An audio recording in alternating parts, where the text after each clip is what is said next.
your experience traveling, like you said earlier in the show, multiple locations. What was the experience like learning from a different perspective, and how did that also help you be able to write this book? Yeah, so understanding the tradition and the history as well as the science, I think that there's so much more overlap than people may think. People think, oh, science, the research is very distant and it takes out the tradition and it's overly distilled and simplified and it's not a lot of people can be in the traditional world can be resistant of the science.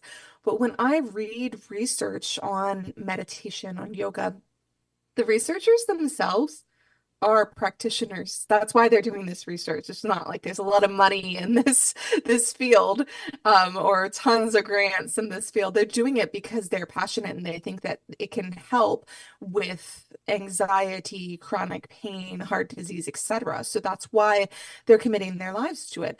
And they incorporate traditional practices, well-rounded, traditions where you're using the breath work, the pranayama, where you're using mantras and Sanskrit. Believe it or not, that's in the research. So I think a lot of times people think that that's two separate perspectives, but there's so much overlap between research and science and the traditional, the history.